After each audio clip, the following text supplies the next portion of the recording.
Hello and good afternoon, ladies and gentlemen. My name is The Advocate, and today we are advocates for the Winds of Winter sample chapters, a rankings list. And today, to help me rank these sample chapters for the Winds of Winter, is my good buddy, the Grease Goblins. Heck yeah. Hi guys, we are back. We're talking about Winds of Winter again, and we're going to talk about all the sample chapters. I'm looking forward to it because I haven't read some of these sample chapters in a while since preparing for this video. So I'm excited to see your rankings, JC. Yeah, man, I'm excited to see yours as well, especially since we read them pretty recently. So I'm sure you've got some fresh takes, some potentially hot takes that Maybe the comments might not take too kindly to. But yeah, cool. So for those of you at home who don't know what we're talking about, the Winds of Winter sample chapters are these are not fan fiction. These are chapters that were legitimately written by George R.R. Martin that are intended for the mythical sixth book in the A Song of Ice and Fire series, The Winds of Winter. A lot of these chapters George had actually previously written with the intention of them being included for the fifth book in the A Song of Ice and Fire series, The Dance of Dragons. However, due to publication limits and how many pages can fit within a manuscript book for A Dance of Dragons, sadly, several chapters that he had originally intended for that book were pushed back to the Winds of Winter, again, due to trying to fit within that 1,500 page limit. And Grease, I don't know about you, but after rereading some of these sample chapters, I can definitely tell that a lot of these have kind of very big A Dance of Dragons vibes going for them. Do you kind of agree with that, or?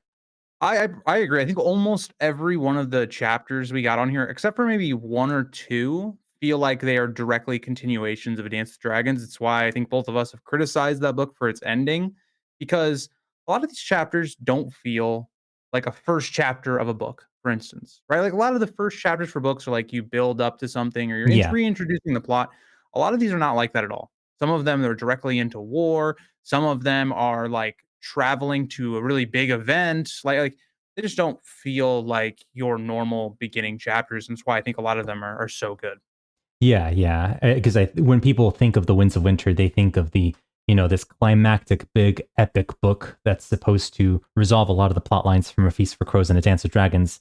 Yet, as we start, and we'll delve into this when we start ranking these chapters, but with some of these chapters, as we read through them, it's like, oh, these feel kind of, a little bit slower, a little bit more like we're still kind of getting to our intended destination for the Winds of Winter, not necessarily Winds of Winter chapters. Agreed.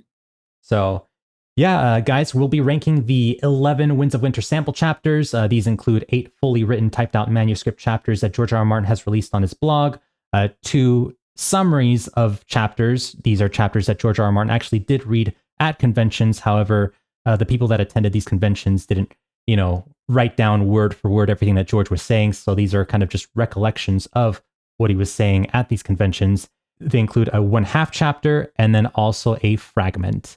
And the fragment is not one we will rank. That the fragment is, I guess, the 12th chapter. And if we were to rank it, I would imagine Greece, the Asha Fragment, would be number 12 on your list.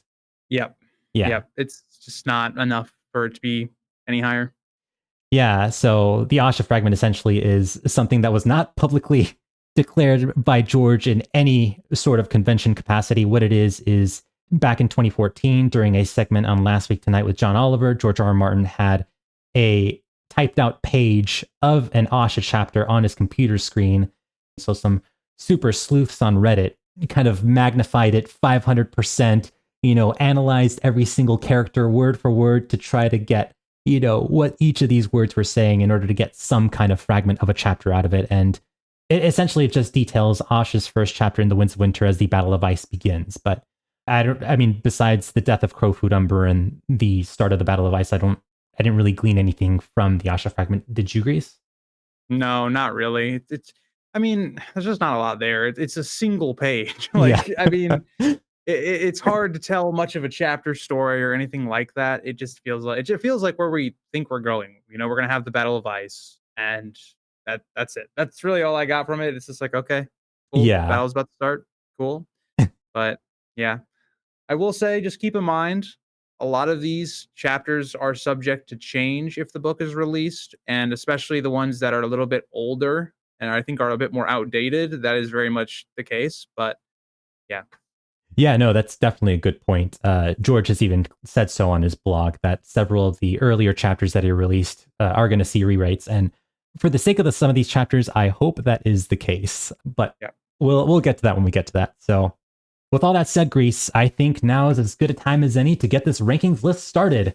So, going from the number 11 chapter for the sample chapters that are to take place in the Winds of Winter, Grease, what is your 11th favorite or least favorite amongst the sample chapter batch chapter that you have?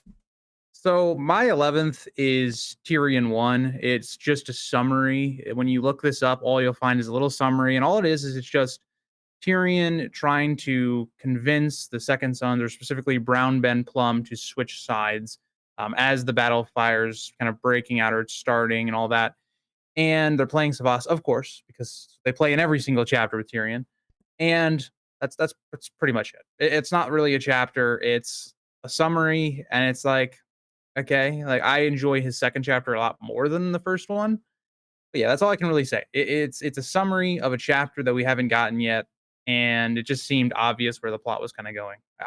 This could change my mind if we actually have the full chapter, but it's hard to rank this above other chapters when it is just a summary. Yeah, like yourself, I also have the Tyrion 1 sample chapter as the 11th place chapter on my list. Again, the biggest thing that's kind of impeding this chapter from being any higher is just the simple fact that this is a summarized chapter. I would be curious if we had the full context of the Tyrion 1 chapter, if this would be higher up on our list, because it does seem like there is opportunity here for some, Yeah, not just some action to take place, but also for some, more Tyrion internal monologue, some Tyrion kind of internal thought process, because I always find that super interesting, even with his new kind of deranged, darker character he has in A Dance with Dragons. Like, he's still a very interesting character to delve into. So I'd be very I agree. curious. Yeah, I'd be very curious to see what would change with a full chapter if the Winds ever sees the light of day. But yeah, I can't really say much about it besides it just being a summary chapter with the Battle of Fire being imminent. I will say also in there, I actually really do like the character of Brown Ben Plum whenever we get him, so I could definitely see this one coming up a couple places. Yeah. But it's just it's hard, like you talked about. So Yeah, and I think in addition to that, the fact that we have a Tyrion 2 sample chapter kind of also detracts this Tyrion 1 sample chapter just a bit because we got more context for these characters in Tyrion 2 and the follow-up Tyrion. agreed. So JC, what is your number 10 then? All right, so my number 10, I don't know if this is where we kind of start deviating here, but Oh I've boy. got the Victorian 1 sample chapter. This is not a chapter summary. This is actually a half chapter. So George read the first half of this chapter at a convention several years ago, and I think at another convention he may have read the second half as well, but that's not available to us. The only reason I have this kind of lower on this list compared to another chapter that's a chapter summary coming up is the simple fact that there's not really much that happens here. Victorian, I mean, I love the character of Victorian. He's just so hilariously stupid and so just, bonkers. And I love getting into this head. So, I love his character perspective, but the simple fact that we only have 4 pages of information here. And again, besides just him giving this dragon horn, this dragon binder horn, that's one of Euron's cursed gifts to 3 rowers on his ship with the attempt of trying to figure out if this will actually ensnare a dragon. There's not really much that happens beyond that. I think it's just the simple fact that, if we had more of this chapter, I would probably rank it higher. But as is, I have it at 10th. What about you, Grease? Well, I had the other chapter that you mentioned. Hmm. I went with the summary Barristan 2. Again, I just went with it's a summary. I'm not really reading what the chapter is. It's just like a synopsis. It's like if I went on to the World of Fire wiki and just read like a summary for any of the chapters. It's like I like what's going on, but I'm not actually like reading it really. So I like because it's the Battle of Fire's kicking off. You have Barristan going out the gates of Marine, and they're going against the Giscari legions, and he's trying to get to, I believe it's the trebuchets, is the correct term. Yes. I always get those Yes. Trebuchets. mixed up. But like, it sounds like something that when we get a full chapter of it would be much higher for me. Yeah. But because it is like we have like what, a 2-page summary of it, I believe, or something like that. Yeah. It's Like two and a yeah, half. because this was read aloud, I believe, and then nobody like wrote down word for word, or nobody recorded it. So we Yeah. got a summary. Is that the case for this? Yeah. And like no one had their phone out recording the entire, Yeah. it's just someone recollecting it based off of memory. So that's my number 10. I will say for Victarion, I do like that chapter, even though it's not a full chapter. I do like how it's one of those chapters to me that really feels like this should have been a Dance with Dragons. Hmm. Out of all of the ones in here, I'm like, okay, it's building up, Dragon Binder and all that stuff. Yeah, that I don't know. I do like that one a little bit more than I think you do, but yeah. All right. Well, those are our thoughts on our 10th place sample chapter. What about number 9, Grease? What do you have as your ninth favorite chapter for the Winds of Winter? I don't know if this is a hot take or not. I actually have a chapter me and JC have discussed in the past. I have the Arya Mercy chapter at number 9. Hmm. I have this almost purely because I don't really feel like this chapter adds up with the plot line we get with Arya in the last 2 books. Like, it feels like this was one of those chapters he wanted for the 5-year skip. It doesn't like this is the chapter of all these chapters on this list that I expect to be completely different. And I like some of the stuff that we get here with Arya. It just doesn't fit. Like all the rest of the chapters on this list feel like they're direct continuations. This one to me just there isn't something just isn't right. Like the actions that Arya is doing, like it just doesn't. It feels like Arya should be older for some of the material in this Yeah. chapter. But let me know what you think about that, JC. I don't know if it's a hot take or not. I don't think it's a hot take. So this is the chapter. So the Mercy chapter, the one that you just placed on number 9, is the chapter I had the most difficult time placing on this list because I like the character of Arya. I like getting to see her be a faceless person here in Bravos. I like to see her, carrying out a murder. Like, and also the prose within this chapter is very, very surreal, like very well written chapter in terms of the poetry within this chapter. But yeah, man, just Arya doing these things, this 11-year-old child doing Yeah, these things that are completely inappropriate for a child, I have a huge problem with. And I know this is originally intended for a 16-year-old Arya, and some of the quick edits George made to, kind of, there are kind of some words where it's like, okay, I know he was originally going to say teenager here, and he changed that to child. So, he did make some changes, but I think this chapter needs way more changes because some of the things she does are just way off base, and I could not help feel a little bit grossed out that this 70 plus year agreed. old author wrote this 11-year-old child basically messing around with, male anatomy and doing all this stuff. It just, yeah, Agreed. it was weird and gross. But it seems that you didn't, in addition to the fact that, it wasn't appropriate for Arya being 11, you also just didn't like the general events that happened within this chapter. Is that correct, Reese? So yes and no. Like everything that you talked about is kind of why I at the beginning of it, like this is the only of the chapters I didn't reread. This is Hmm. the only one because this is the one that stuck with me the most, and I read this one like relatively a couple months ago, Yeah. and I don't like the situation that Arya is in, like you talked about. I also feel like in terms of ranking these chapters, this is the one that's not going to be the same. I feel very strongly if we get Winds of Winter, this chapter will be completely different. So in terms of a Winds of Winter chapter, I look at it like I'm not going to rank this chapter above other chapters when I feel like George himself is going to change this chapter. And it feels like you talked about, it just feels outdated. It doesn't seem Oh, to yeah. like where Arya is at the end of last book, right? With some of her best chapters. And then you get into this book, it feels like almost two completely different characters because of it feels like you were talking about, she was written to be older. Yeah. So her thought process is like very sped up. And I get that characters grow up in this world a lot quicker, but an 11-year-old girl doing the things that she's doing in this chapter just doesn't it seems out of place. Like I feel like if this is still gonna happen in the book, it's gonna be George is gonna make it to where it doesn't happen because an 11-year-old is seducing. Like I think it's gonna be Yeah. something completely different. So that's Yeah. my thought process.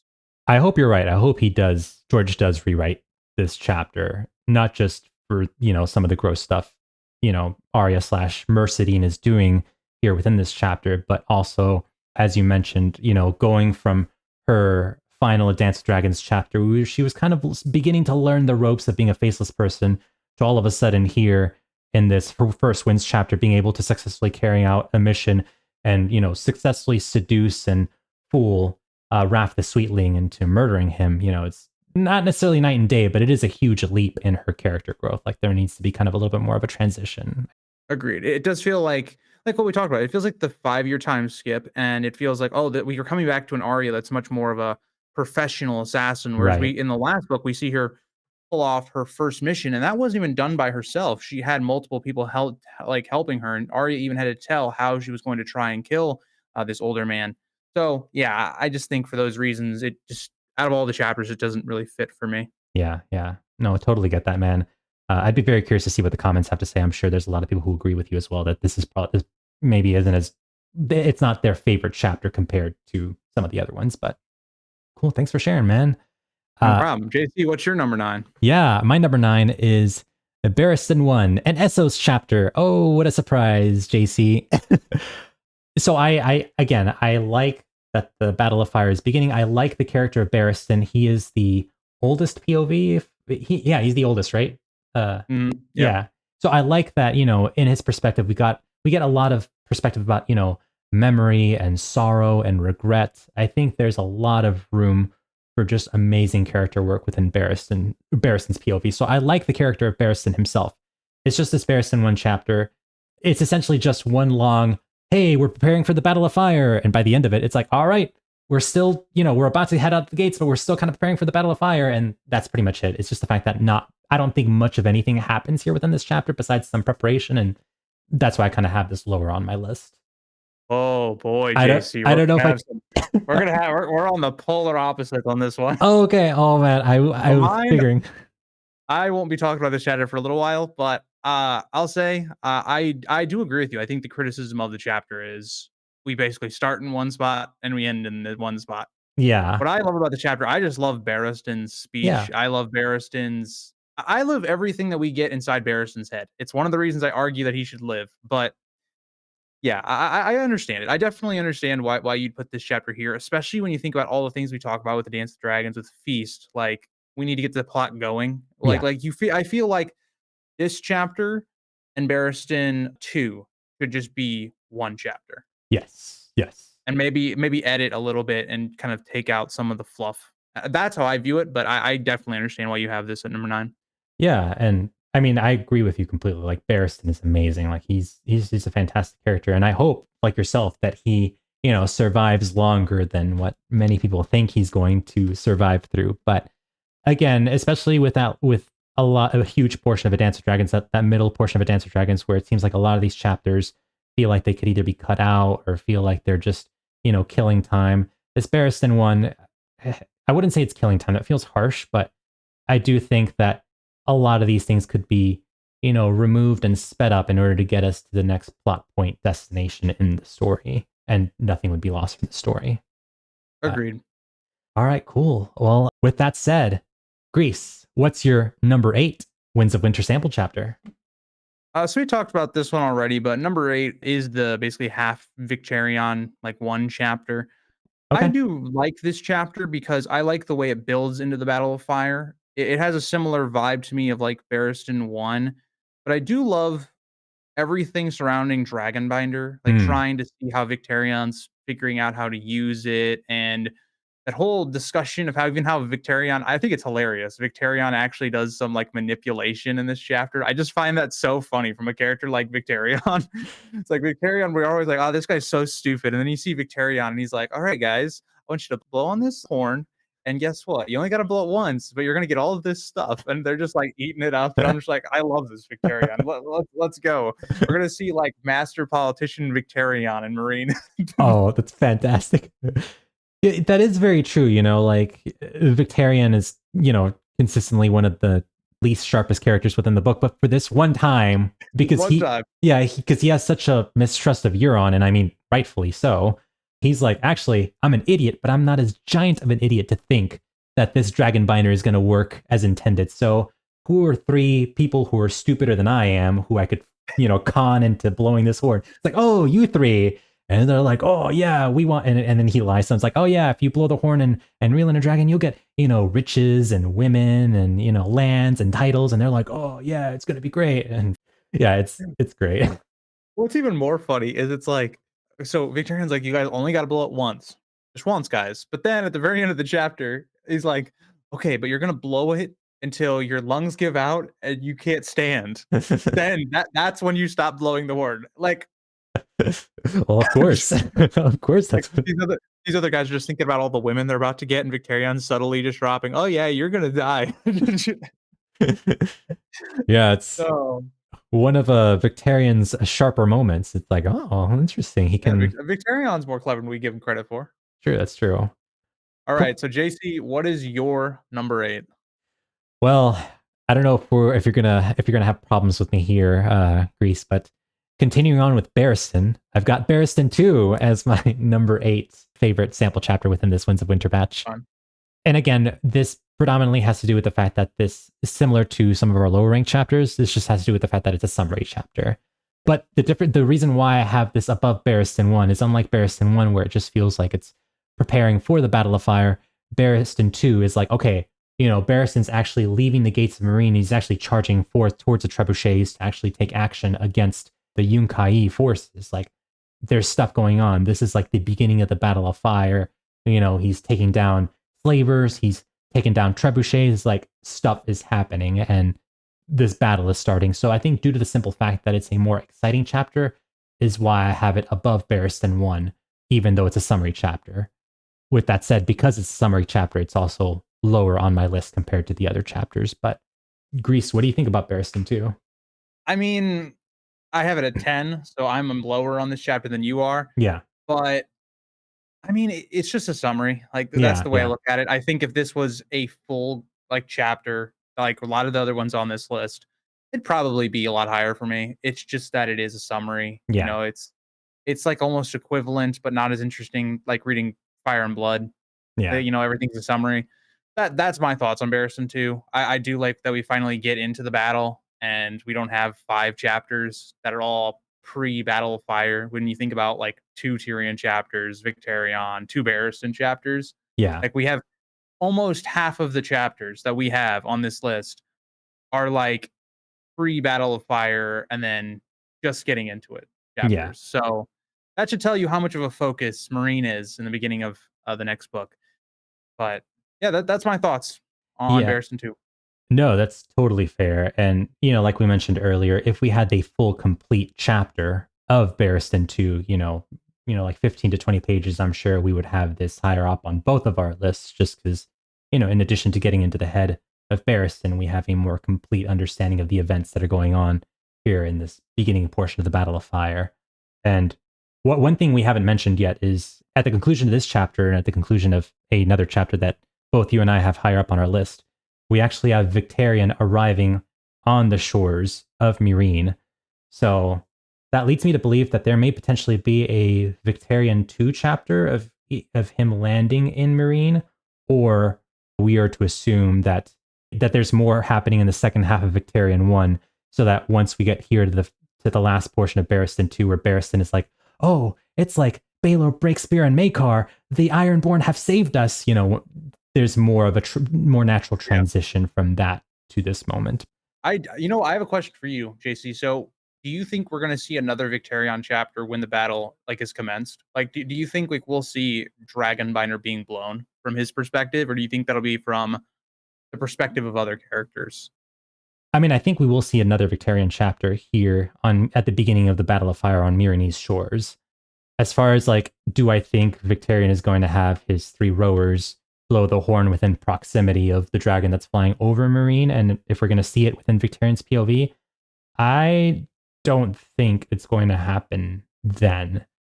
But I also, if it doesn't happen then I don't know when it could happen. It could be further on in the Winds of Winter. Let's say if Dany does return to Meereen and, she has all 3 dragons, then Victarion would be like, hey, now's a good time, blow the horn. Or if it just doesn't happen, I don't know. That's a great topic for another video. So I Yeah. guess we should move on to our number 7, JC. Yeah, number 7. So who do you have, Greece, or what do you have as your 7th favorite Winds of Winter sample chapter? I want a preference.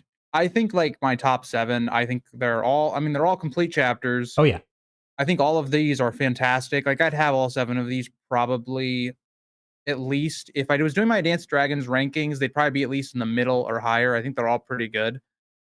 With that being said, I have a clear interest in certain plot lines over other ones. And number 7 is Sansa's or Elaine's.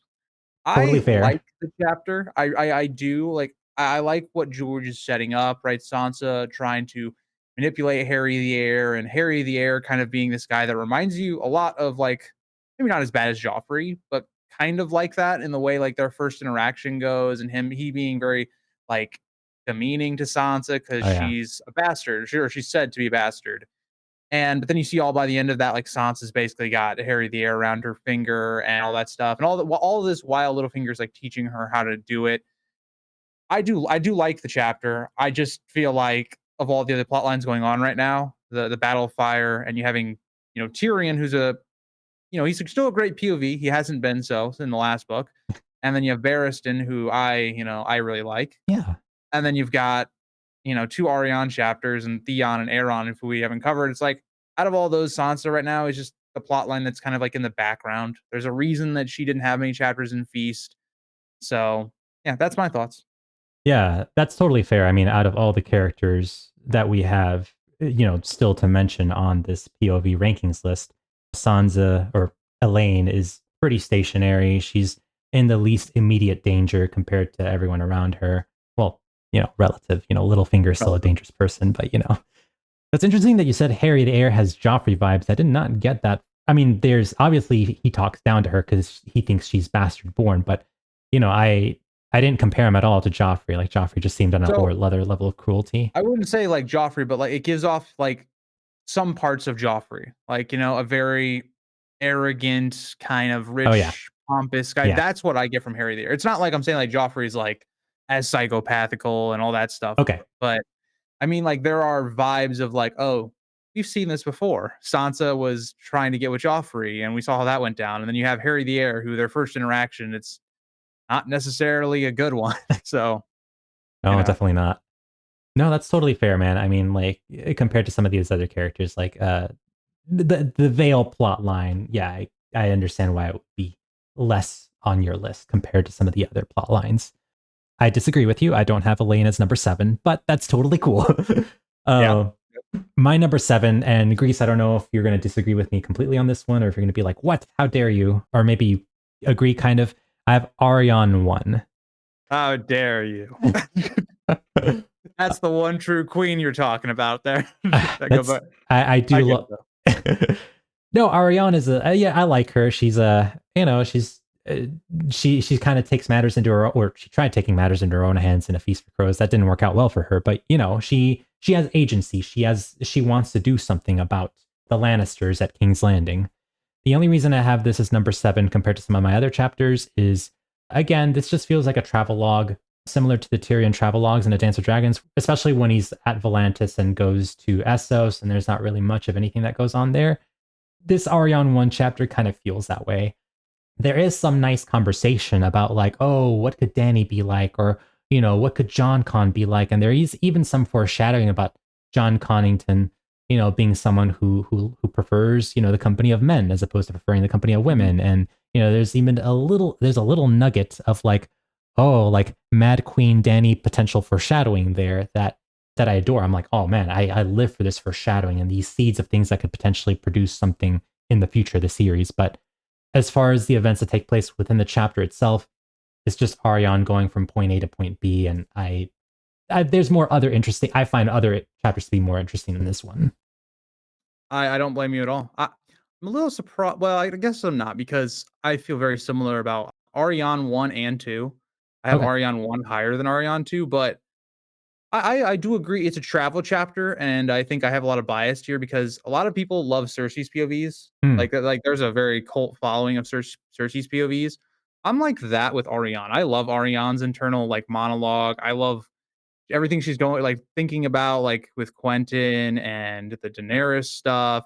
I love that we get a foreshadowing to the Dance of the Dragons. This is something I didn't remember that there's actually a character in Ariane 1 that is like allegedly having like these green dreams is what it sounds like. And Yeah. she talks about she sees the dragons are dancing and everywhere they go, it's like blood happens and stuff.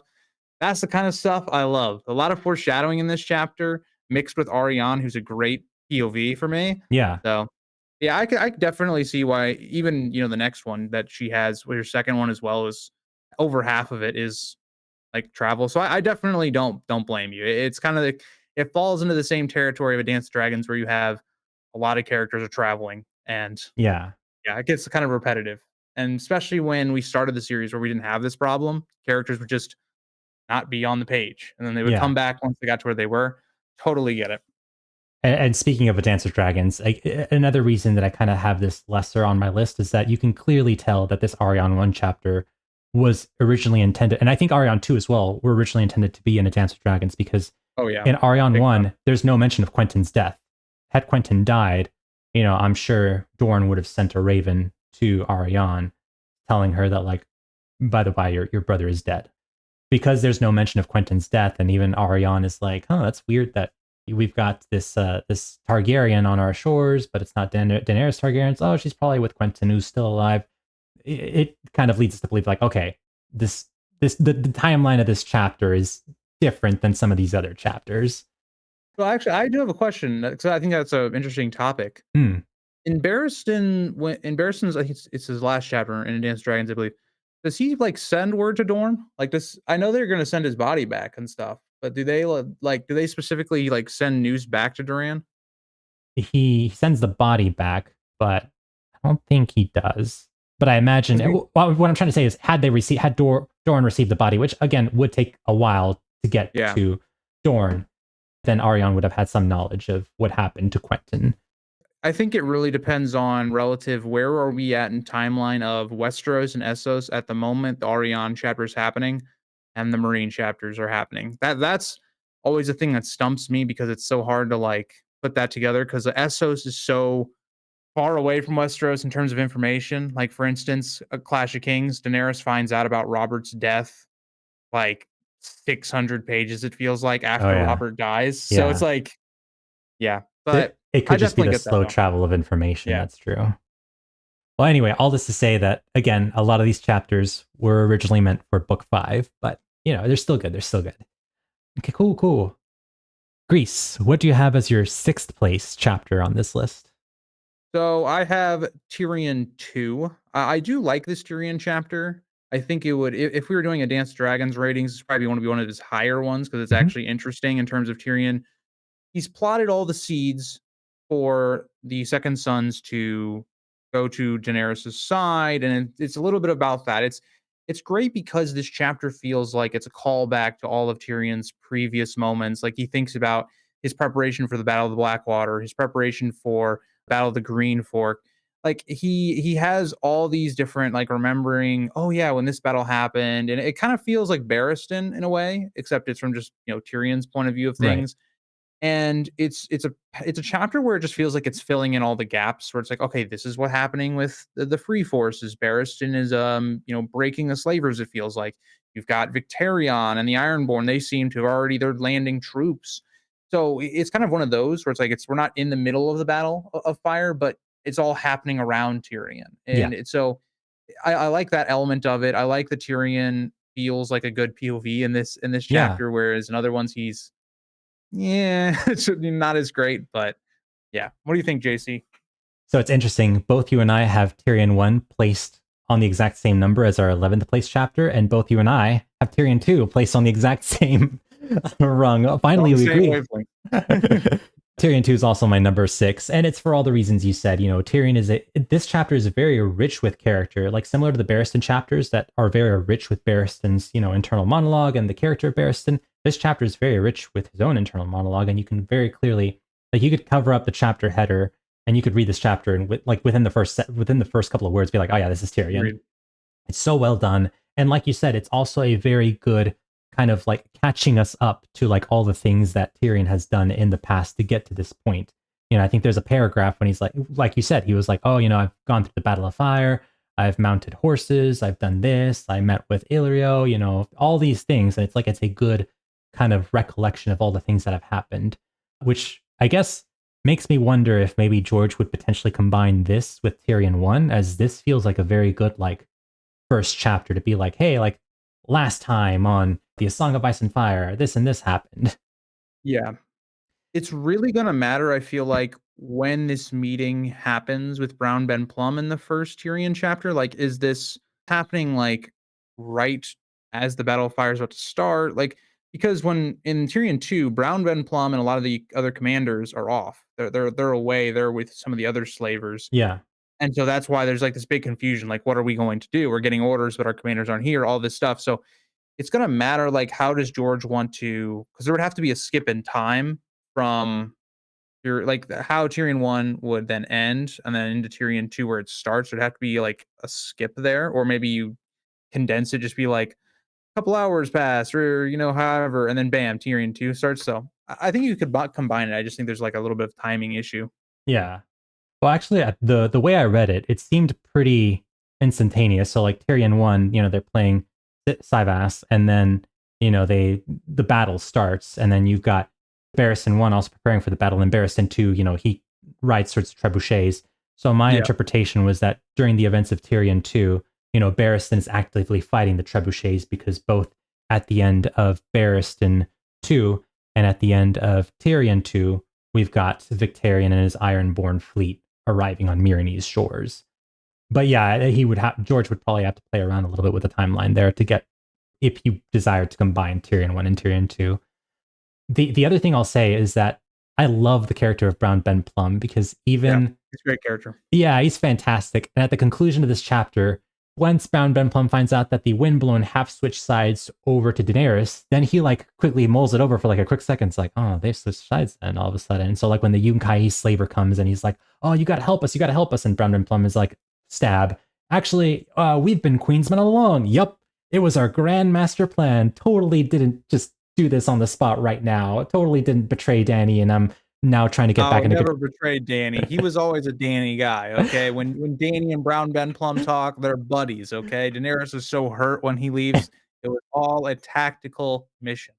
Oh, oh, it's so beautiful. Like I love it. It's like, this shows me so much about Brandon Plum's character. He's a sneaky snake. And then in addition to that, he likes to go with the flow. He's like, oh yeah, like he doesn't care that his bosses are currently the Yunkai. He's like, actually, I prefer to save my own skin. And when Danny comes back with dragons and the Ironborn, it's like, yeah, no, I'm on the winning side. Bye, slavers.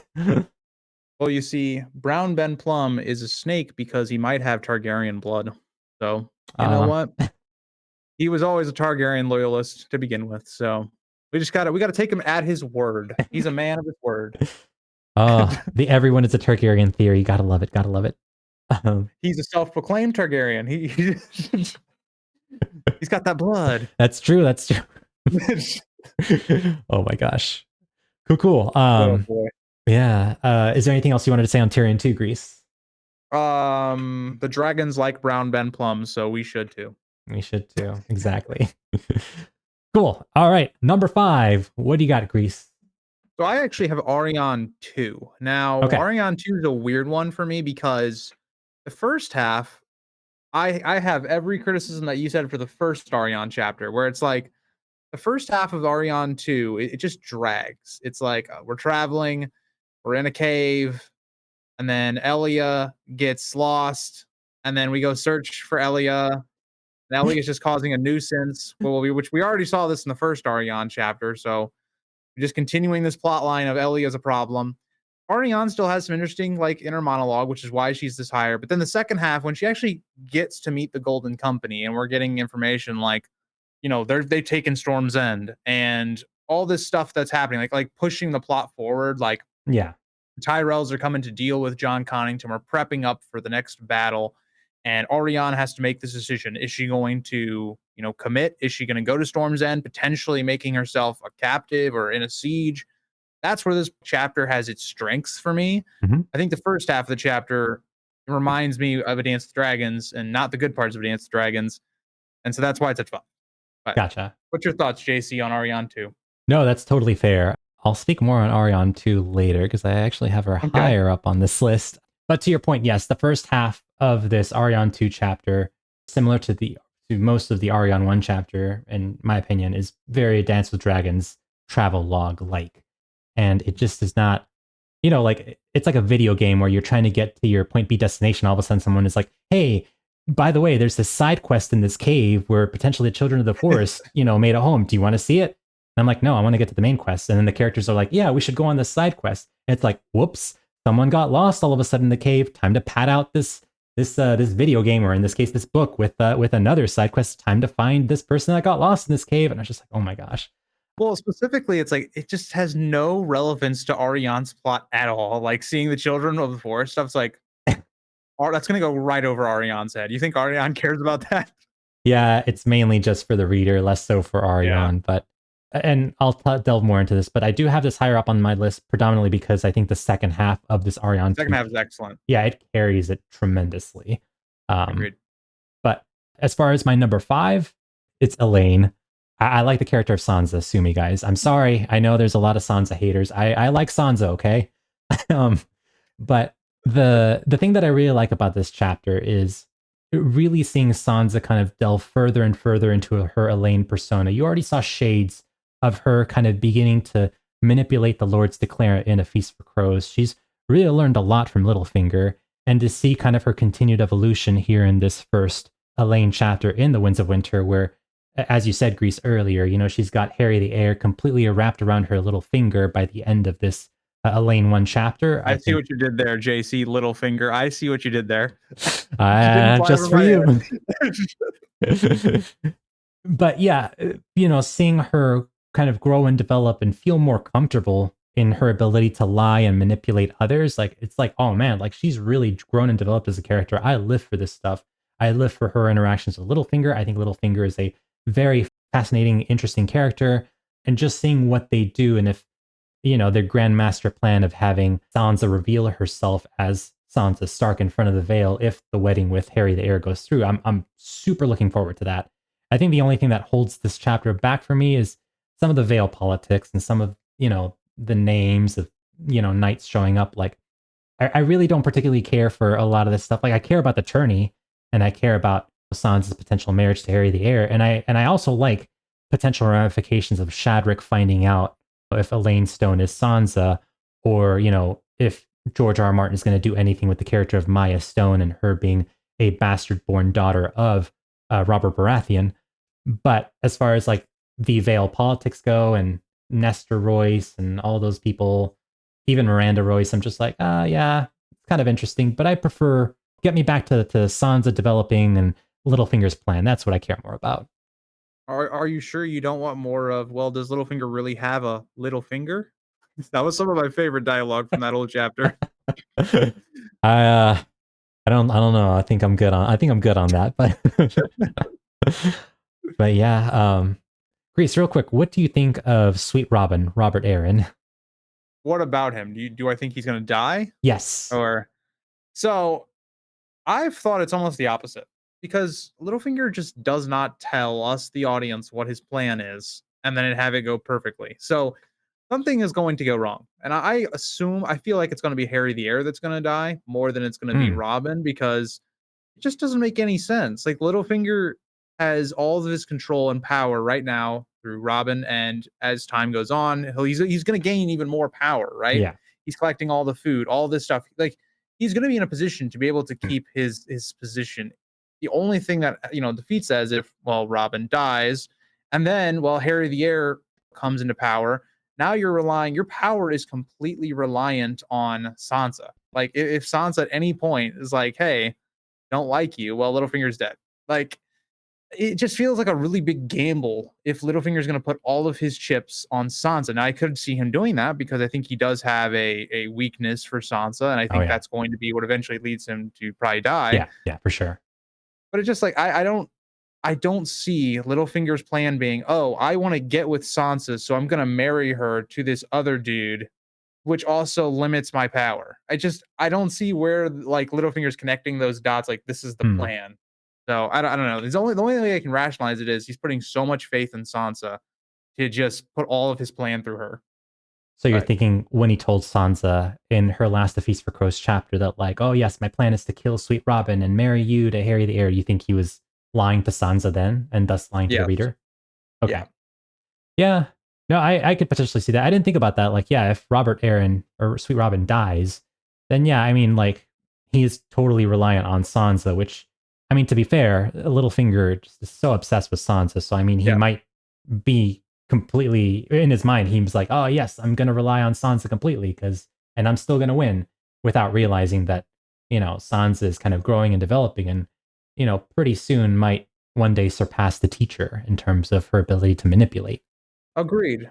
But this is where I stumbled because I also think that's sound thought process for why Littlefinger would be so reliant on Sansa. But at the same time, somebody that's so controlling and reliant on Sansa and wanting to get with her, he constantly is like making advances on her, even though she's supposed to be his daughter.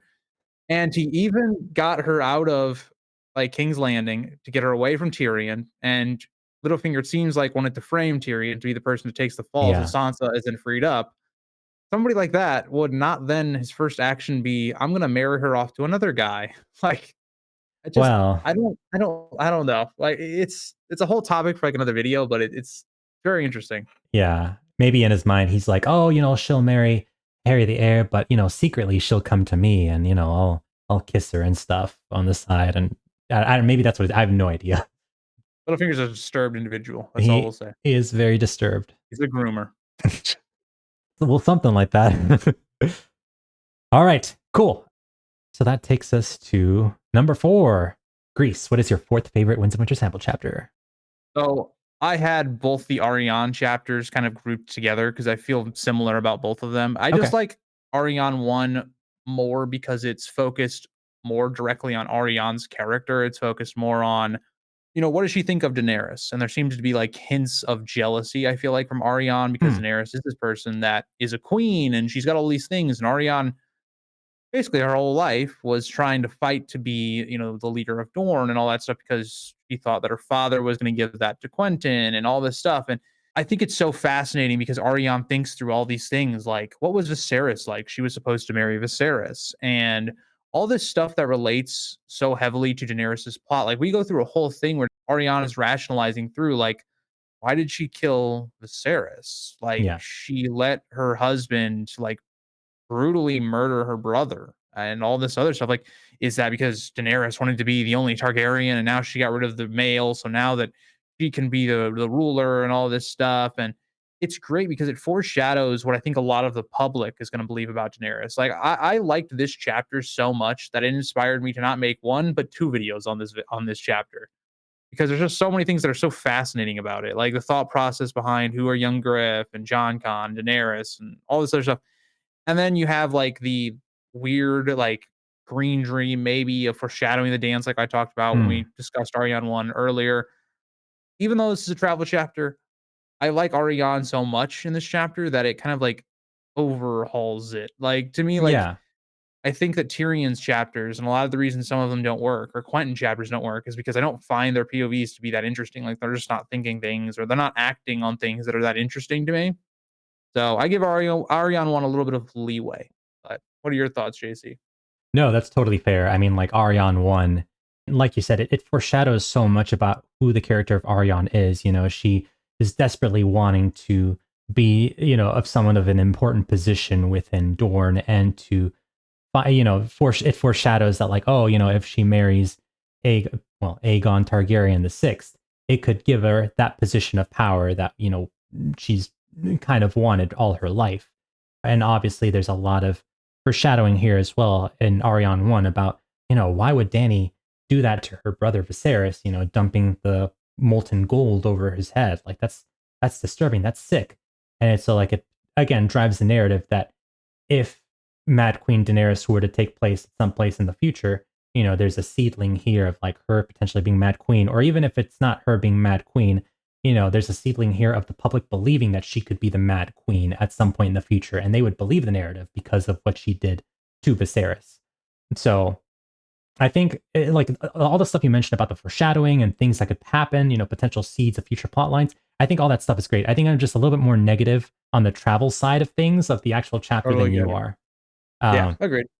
so for my fourth place, I have Arion 2. And I actually like Arion. I like it better than Arion 1, predominantly based on the strength of that second half of that chapter. Her interactions with the Golden Company, her interactions with Lysona Mar, and kind of the arrogance of the Golden Company, because she's like, oh, you're representing a Targaryen, but I see no dragons. And Lysona's like, oh, dragons are like half a world away. Dany's half a world away. We don't need dragons. We have something tangible. We have 10,000 Golden Company men from the best sellsword company in the world. And Ariana's like, okay, sure, whatever. But it kind of hints to the fact that, like, oh, Golden Company's kind of got this arrogance going for them. Maybe maybe when Dany comes over to Westeros, if that does happen in the future, the Golden Company and John Connington and Aegon could potentially be humbled here. But Arianne They doesn't. are arrogant, but they've won every battle so far. That's true. That's very true. And taken a major castle, so they've talked up their trash talk. They backed it up. They do have Griffin's Roost. That is true, and they're taking quite a bite out of the Stormlands. Well, allegedly they've taken Storm's End. Allegedly. Well, I don't know. Mace Tyrell might say something about that soon, but Mace Tyrell, that guy, he ain't got no war experience. He's toast. Yeah. So again, just based on her interactions with the Golden Company, and then also again, there's that foreshadowing of her potentially marrying Aegon Targaryen the Sixth. In one of the last pages of the book, all of a sudden she's like, "Oh, like Aegon Targaryen is leading these Golden Company forces. It led these Golden Company forces to take over Storm's End, and he's going to lead the battle against Tyrell." Like, oh, that's kind of hot. Like, this young Aegon sounds kind of hot. Like, It's like, Arianne does like her, bad boy, like handsome looking men, and Aegon, he's going to be a little bit of that. But yeah, I think just the hints of the foreshadowing and her interaction with the Golden Company, and even potential things we could speculate from here about, like, if John Connington and Aegon Targaryen do take over King's Landing, their potential downfall when Daenerys and her real dragons come over, it just kind of leads me to like this chapter more than Arianne 1. But agreed. I think Arianne 2 has more plot relevance. Yeah. Arianne 1 is much more character focused, and Arianne 2 is much more plot. So yeah, I definitely get it. And in a book where we need more plot to happen, I totally get it. That's true. Minus the cave shenanigans. Yeah, it was a side quest. Cool. All right. Well, Grease, what is your number 3 Winds of Winter sample chapter? So, a while ago in this video, we talked about Barristan 1.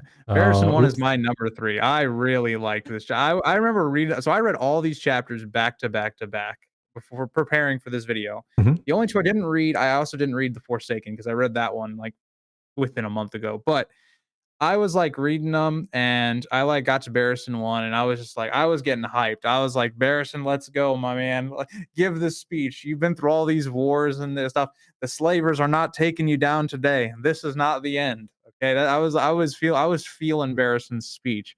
So part of it, I know it's a tease. It's like, okay, when's the Battle of Fire gonna start? But I love the buildup. I love the buildup of the hype. Now, what I think George should do is he should take Barristan 1 and Barristan 2 and combine them, because it feels really weird for that just to be like huge speech. We're getting hyped. Everybody's like, hell yeah. And then we're just like, cut to black. Yeah. It's like, okay. All right. Weird choice. But those are all the reasons I love. I love Barristan's like inner monologue, and I just love the preparation for the battle. Yeah, I mean, he's a fantastic character, and his Braveheart-like speech is so good. Like, it's always great to get into this chapter.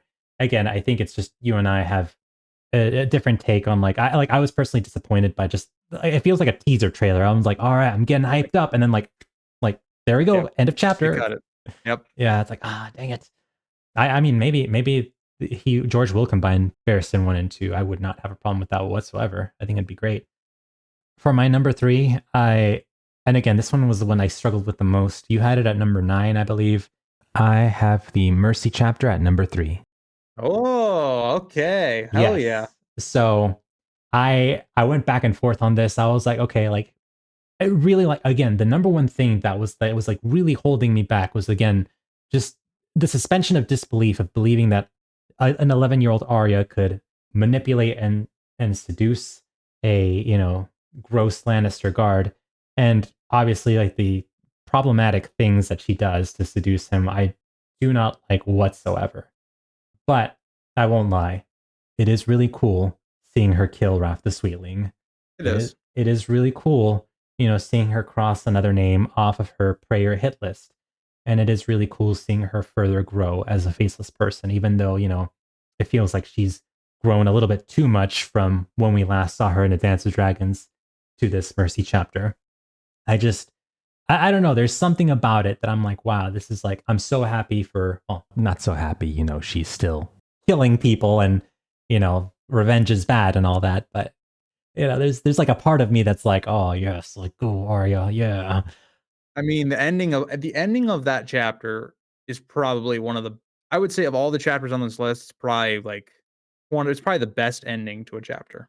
Yeah, it Like, is. that last, like, half page to a page or whatever is just fantastic. It's so cool how she kills him too, because it's like, like it's so subtle. It's like, oh, like you're bleeding, and it's like, oh, I'm bleeding. What? And then he looks down, and then he collapses, and then she slits his throat, and it's like, oh, that's the end of him, and Valar Morghulis. But I don't know. It's just so cool. I again, like yourself, I think this chapter needs some serious, serious Yep, rewrites.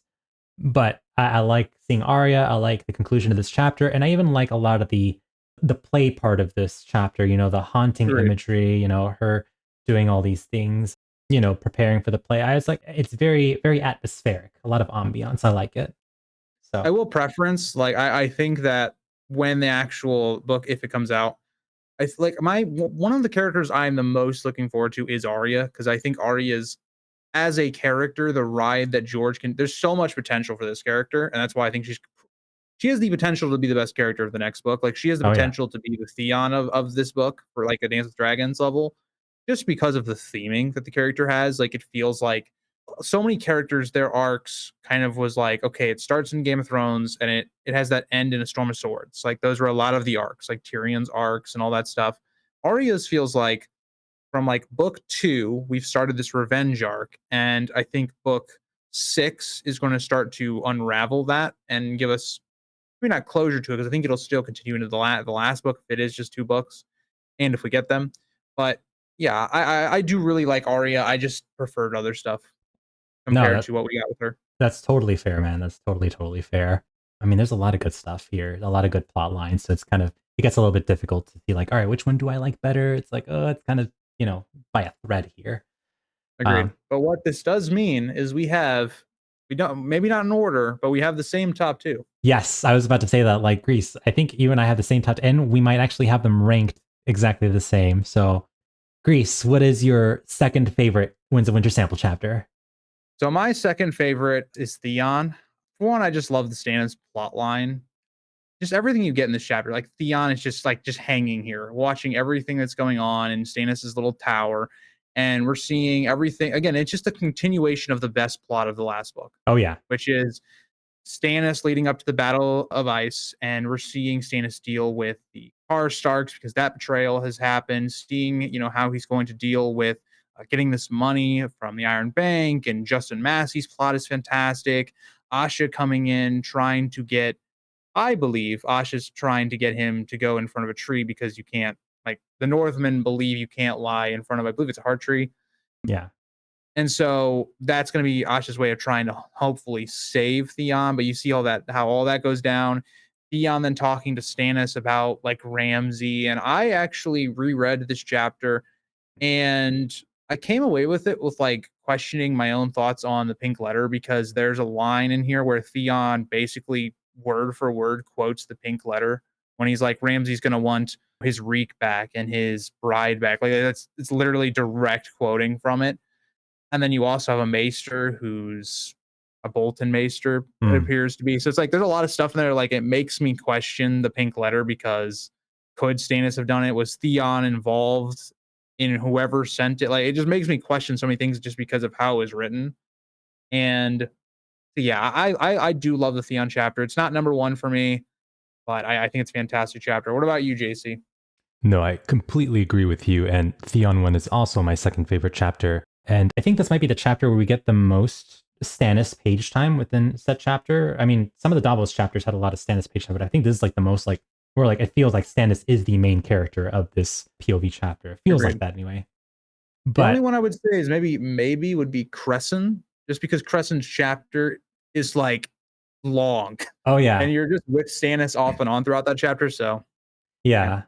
Well, with this one, it's just like it's a very intimate chapter. It's just like yes, Stannis and Theon, and Theon doesn't do he does thinking, but he doesn't do a lot of talking. It's mainly Stannis doing the talking yep, with those Karstarks and their stupid betrayal, and Stannis like weeds them out pretty quickly. It's like get these losers out of here, and then all the stuff with the maester that was sending the ravens to Winterfell, figuring all that out as well.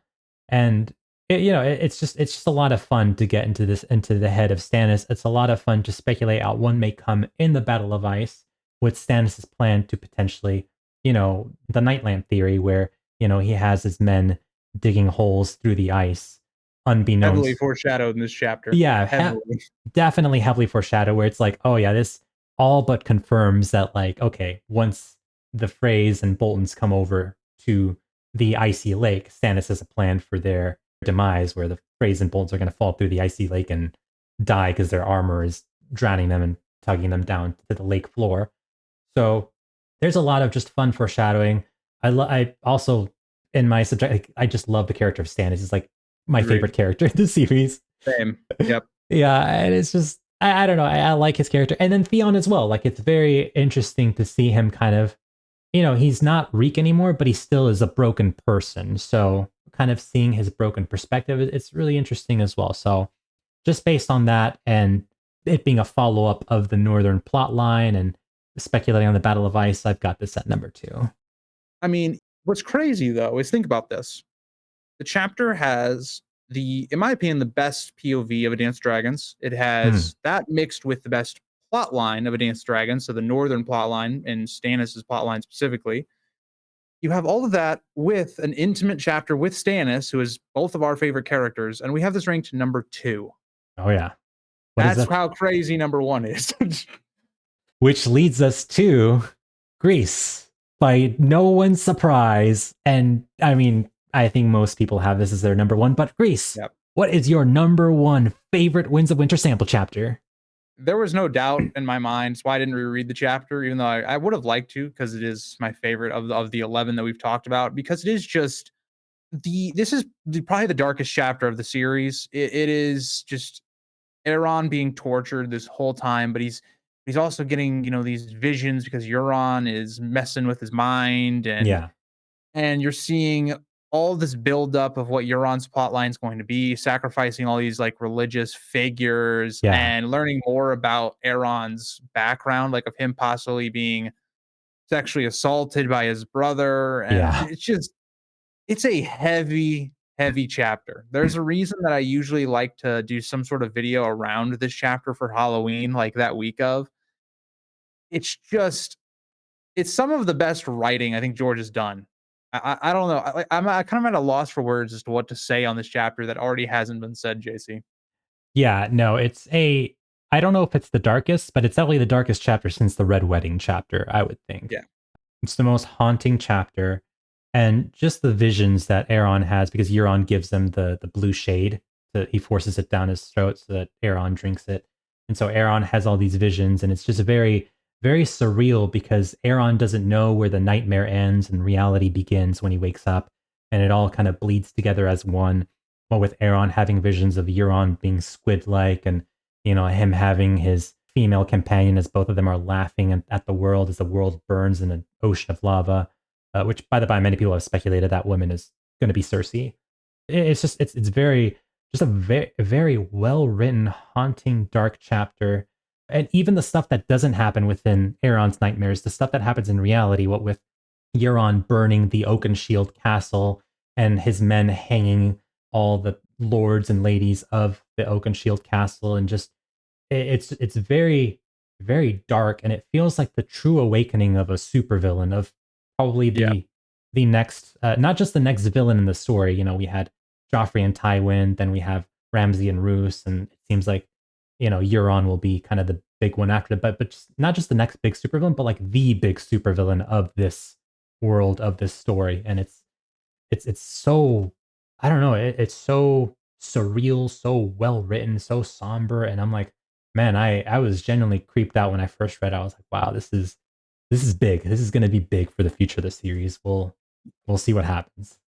Just like thinking about it, it reminds me of a mixture of Arya. I believe it's Arya 6 of A Clash of Kings when she's on her way to Harrenhal, and like you're seeing things like sexual assaults going on. You're seeing people being killed and tortured every day. Yeah, If it's like that level of just depressing stuff going on in the yeah, chapter, but then you have it mixed with like the House of the Undying chapter.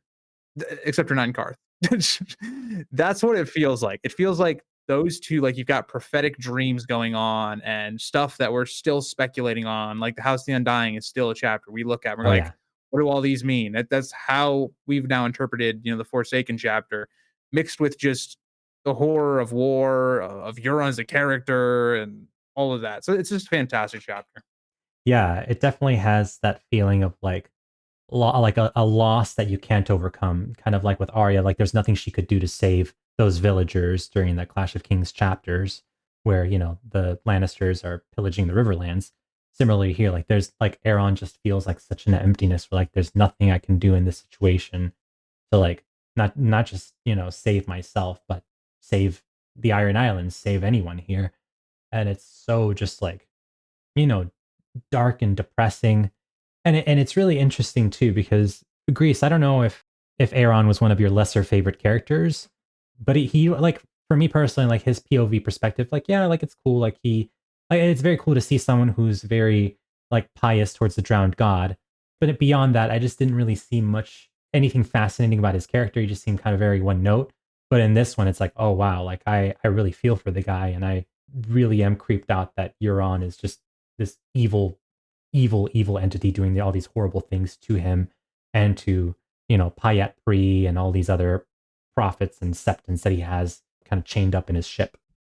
So I have never been like the biggest Aaron fan as a character, but I've always, not always, but like on rereads, I've always said Aaron's one of the best POVs of Feast for Crows. Like I think both of his Oh chapters in yeah, that book are fantastic. yeah, yeah. I think like his 3 chapter run to me is insane. Like his second chapter for me is the best chapter of the fourth book.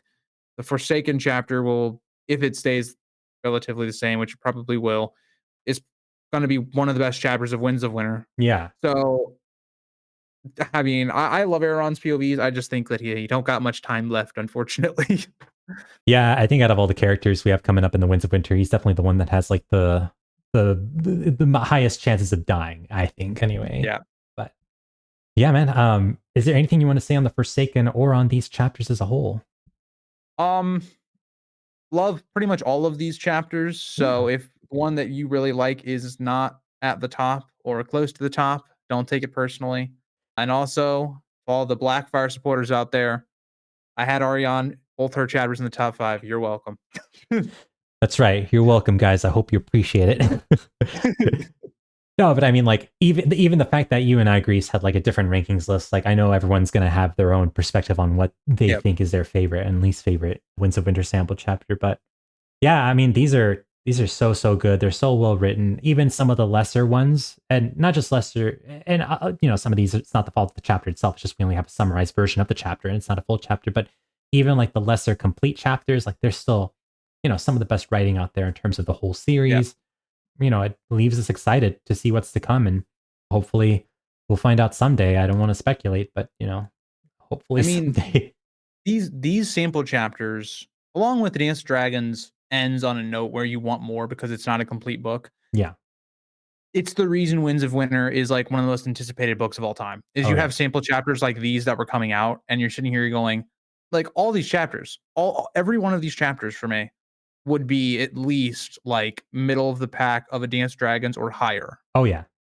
Like I would go as far as saying like maybe like my top 7 I'd all have within like top 35 chapters of Dance Dragons, like in that range. Like Oh yeah. so yeah, it's just it's a little depressing to talk about them when Winds of Winter I don't know about that for now, but Yeah, hopefully. The Forsaken would definitely be probably my favorite dance. Well, I'd have to reread that Be up last. there. Yeah, it'd be like this or Theon's Escape from Winterfell, one of those Yeah. two. But it would be like, and all these chapters would be, fantastic as like the Dance of Dragons concluding chapters. And although I am a little bit sad that they weren't included in a Dance of Dragons, I can kind of, especially reading the no offense, Grease, some of the Arion chapters, and you know, Whoa, whoa, whoa, no, whoa, which I whoa, like, whoa. You I take like, it back. I like. It's just we already had like an I get extended it. travelogue with Tyrion. It's Yeah. like, oh, more Yeah. traveling. Yeah, I can see Well, why. here's the solution, JC. Here's the solution. George, take out Quentin, take out Tyrion, and just only give us Ariane travel chapters. Screw the other one. Yeah, probably like if he had removed that Quentin storyline, probably we could have had more stuff in Dance to make it feel like a more complete book. But we got what we got, man, and you know what we got was still pretty good, just not. Hey, you know what? Quentin might be alive. I don't Don't know where start his that, sample man. Don't chapter start. is, but We'll I saw see. Quinn the GM put a video out, so I had to mention him. I know, I know. I haven't watched the video, but I haven't either. Don't know what his conclusion is, but Quentin's dead. Leave him be. Oh, agreed. But anyway, guys, that was our rankings for the Winds of Winter sample chapters. Grease, what are you currently working on your channel? Actually, a lot of stuff relating to the sample chapters. I am doing some Young Griff and Aegon stuff. Yeah, reading these back to back gave me a lot of video ideas. Yeah. So a lot of stuff relative to how Daenerys is going to be perceived. A little bit about Young Griff's parentage, why I actually don't think it actually matters in terms of the people in the world. But yeah, so I enjoyed researching for this video, and it helps. Yeah. So it just goes to show you that even though we still have an incomplete series, there's still a lot of material to mine from for further speculation and just in general, just to, you know, kind of review and enjoy. Well, I'm excited to see what you think, Reese, on those videos, as far as especially the one with Aegon the Sixth's potential true parentage and him maybe or maybe not being a Blackfire. I'm looking forward to that one. And yeah, just in general, all the future videos that you and I have coming up. But until then, guys, Grease, thank you so much for joining me, dude. I really do appreciate it, man. Thank you so much, man. No problem. Yeah. Enjoy being on here as always. Yeah, thanks. I hope you guys enjoyed it as well. Definitely leave a like, comment, subscribe to both the Grease's channel and on this channel as well. We would both really appreciate it. Thank you so much. Do it now, or Euron's coming and you're going to be in the Forsaken 2 chapter. That's true. You're going to get some blue shade, have some nightmarish visions. That's probably a lot of people that would like that. So oh boy. I don't want to kink shame, but if you're into that, or if you're not into that, do all the things. They might get to see more Winds of Winter stuff. They get the blue shade. They'll be like, "Oh, this is what George got written. I'm seeing it all." They better write it down before they forget. True. But anyway, guys, thank you so much once again, and we'll catch you guys next time. Bye. Bye.